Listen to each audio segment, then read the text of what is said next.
Radhe Radhe. Hello বন্ধুরা, তোমরা সবাই কেমন আছো? আশা করি সবাই ভালো আছো। আমি অনেক ভালো আছি। তাই আজকে বেরিয়ে পড়লাম একটু ঠাকুর নাম করতে, হরিনাম সংকীর্তন। আমরা পৌঁছে গেছি জয়রামচক নিমতলা মহাপ্রভুর মন্দিরে।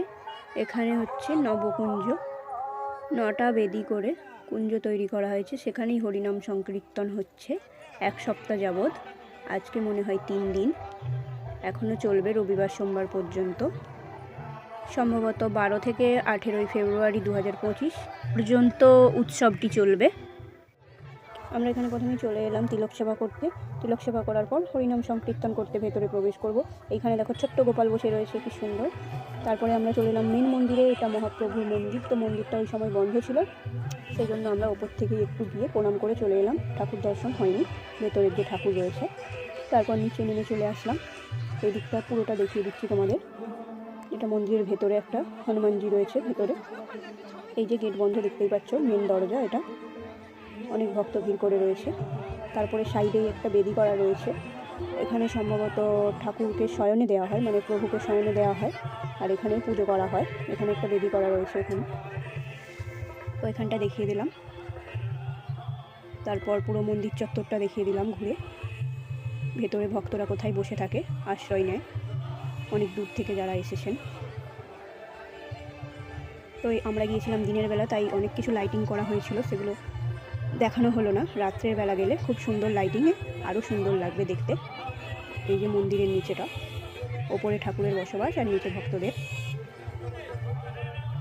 পেছনের দিকটা এটা মন্দিরের, খুবই সুন্দর জায়গাটা। অনেক ভক্তের সমাগম হয়েছে, অনেক দূর দূর থেকে অনেক ভক্ত এসেছে এই নবকুঞ্জ উৎসবে সামিল হওয়ার জন্য। তো সবাই মিলে বলি আমরা হরে কৃষ্ণ, রাধে রাধে। এই যে চলে গেলাম আমরা মেন যে হচ্ছে যেখানে নবকুঞ্জ হচ্ছে, সেই মণ্ডপে। আলাদা করে তৈরি করা হয়েছে মাঠের মধ্যে মণ্ডপটি। সেখানেই 9টা বেদি করে কুঞ্জ সাজিয়ে ওখানেই হরিনাম সংকীর্তন করা হচ্ছে, আর ভক্তরা সবাই দলে দলে গান করছেন। আর ঠাকুর দর্শন হয়নি বলবো না, আমরা শেষে বাড়ি যাওয়ার সময় ওখানে মন্দিরের মেন গেট খুলে দিয়েছিল, তো ওখানে আমরা প্রভুর দর্শন করে নিলাম, প্রণাম করে নিলাম। আর ওখানে কোনো ভিডিও বা ফটো তোলা নিষেধ ছিল, সেই জন্য ভিডিও বা ফটো তুলতে পারিনি। তো আমরা ওখানে প্রণাম করে ঘুরে চলে আসলাম। নাচ করছেন হরিনামের তালে তালে, কি মধুর এই কৃষ্ণ নাম। দেখলে শুনলে মন প্রাণ পুরো জুড়িয়ে যায়। এখানে আমরা প্রথমেই এসে প্রণাম করে নিলাম। এখানে অনেক ঠাকুর রয়েছে, রাধা কৃষ্ণ, জগন্নাথ দেব, বলরাম। সেখানে প্রণাম করে আমরা আস্তে আস্তে ভেতরে প্রবেশ করলাম। এই যে প্রবেশ পথ, আর ওই দিকটা বাঁ দিকটা হচ্ছে বাইর পথ। আর বেশি কথা বাড়াবো না, তো তোমরা দেখতে থাকো আর উপভোগ করতে থাকো।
চারিদিকেই এলইডি স্ক্রিন বসানো রয়েছে। ভক্তরা যেখান থেকেই চাইবেন সেখান থেকেই মধুর কৃষ্ণনাম হরিনাম সংকীর্তন শুনতে পাবেন ও দেখতে পাবেন।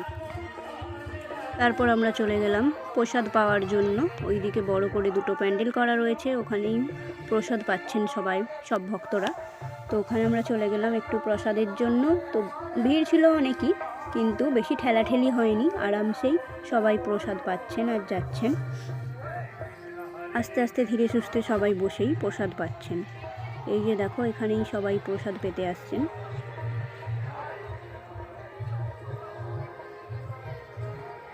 তো আমাদেরকে প্রসাদে দিয়েছিল কুমড়োর তরকারি, ফুলকপির সবজি, ডাল আর চাটনি। তারপর আমরা প্রসাদ পেয়ে আমরা চলে এলাম ওরই প্রসাদেরই পাশের যে জায়গাটা, ওইখানে হচ্ছে মেলা বসেছিল। ওইখানে মেলায় একটু ঘুরে নিলাম।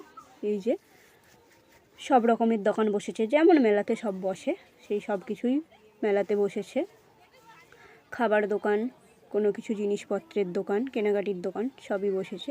তো সেখান থেকে একটু ঘুরে তারপর আমরা চলে আসলাম ওখান থেকে। তো ভিডিওটি যদি ভালো লেগে থাকে অবশ্যই like, comment, share and subscribe করবেন। আর পাশে থাকবেন, সুস্থ থাকবেন, ভালো থাকবেন। তোমরাও চাইলে ঘুরে যেতে পারো একবার, খুবই সুন্দর, উপভোগ করার মতো জিনিস। এরকম দর্শন করা ভাগ্যের ব্যাপার। তো দেরি না করে ঝটপট চলে আসো জয়রামচক নিমতলা মহাপ্রভুর মন্দিরে এই উৎসবে সামিল হওয়ার জন্য।